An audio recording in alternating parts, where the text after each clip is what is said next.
Have we been talking because of the government shutdown or something else? Well, we are dumping. Remember, when you're trying to guess why the market's falling, the problem is that people who tell you they know why the market's falling are full of shit. The thing is that markets fall because more people are selling than buying, right? Very simple concept. Why are people selling? Why are firms or positions being sold? That could be a million different reasons. And sometimes people sell for a different reason and it causes other sells, because when you're this high up and everybody's on edge about everything, the chances of a sell-off, like a short-term sell-off, are much higher because everybody's like on edge, right? Like it's like, oh my god, you know, like oh shit, I don't want to be so risky. I need an excuse to de-risk or de-leverage a little bit, and it kind of follows through. The government shutdown, in my opinion, as I said, for me personally, when the shutdown started, I wasn't concerned. I'm like, fuck it, we do this all the time.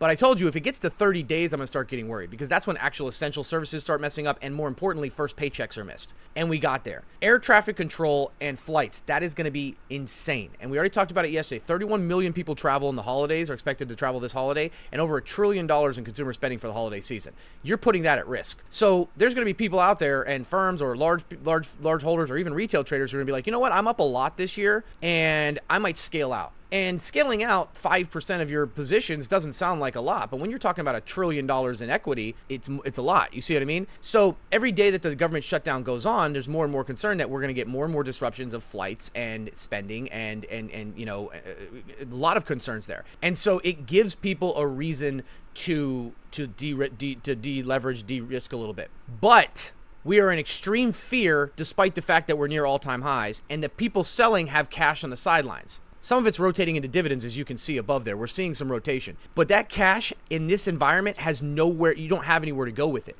You can't leave it in cash, because you're absolutely going to get destroyed on dollar. I mean, the dollar's up, 3-month high right now, but the dollar's still devaluing. Inflation's not slowing down. Crypto is too volatile for a lot, and too new for a lot of people. Housing is too expensive. Bonds are paying shit. So what does that mean? That means the first opportunity people have to take that cash to the sidelines and get back in, they're going to fucking dive back in. So if we get an announcement that a deal is being met because of how much shit is going to get from this whole travel thing, I think we're going to have a violent jump to the upside. The question is how long does that last? Treasury bills, I mean, T-bills are still paying somewhat good, but T-bills aren't nearly what they were before. I mean, short term, because you don't want to stick yourself in a 1-year treasury when, the market is gaining, 15%, even with this pullback, we're at 14% on the year, right? Nobody wants to sit in that unless they're looking for like very low risk, but it's not really an attractive model right now, especially looking back on the market. What would you buy right now on the dip? Are you talking about for the long term? I mean, Google's not going anywhere. SoFi's not going anywhere. All right, what do we got moving here?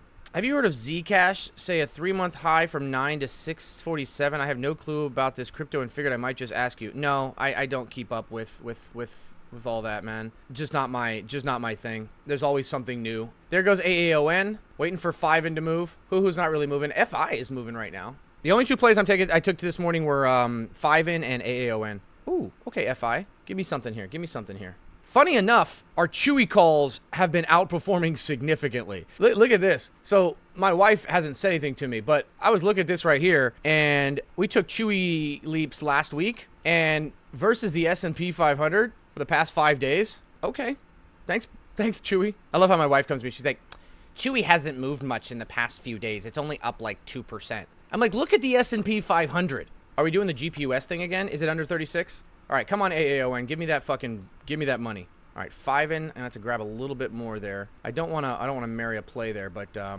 think 5in's going to have a good reversal here today. I mean, I'm not confident enough that I'm going to take fucking 0-day calls on it, but what was the last stock Mrs. Stocky bought? She listened to me and didn't buy Chipotle. Thank God, it got killed again. The last stock she bought was Chewy. All right, O doing nicely, MO up 1%, VTR, Walmart's green, Chewy's nicely green, AbbVie's up, Verizon's up, Intel's up, Google down 2%, NNE down another 7%. You know what that means for me. Yeah, we're going to go over some of the stuff that we talked about today. Do I still invest in SoFi? I mean, SoFi is the kind of stock where you, in my opinion, that you just put like a reoccurring buy on. You buy like, one share a day or something like that, or $100 a week or something like that, because it's going to go through those cycles up and down. When the market kind of deleverages and de-risks, SoFi is going to be one of the ones that get beat up the most, right? Because it's still new, it's fintech and whatnot, and obviously finance is there.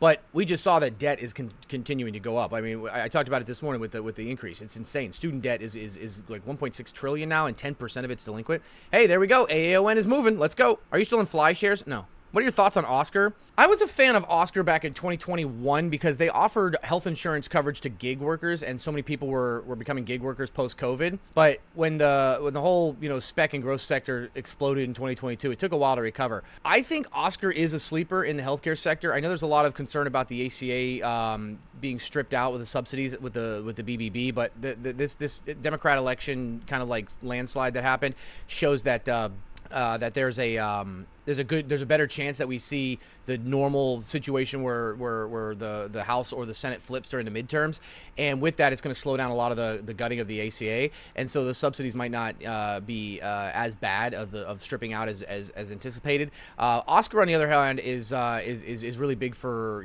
younger people. It's not like lemonade, but it's better for younger people, for people that are visiting here. My in-laws are on Oscar Health. The thing is, though, is that they're kind of, that CEO needs to get some security. I'm gonna be real with you, and I'll tell you why. They announced that their revenue was up 23% year over year so far this year, and then announced that they're going to increase prices by 28% next year.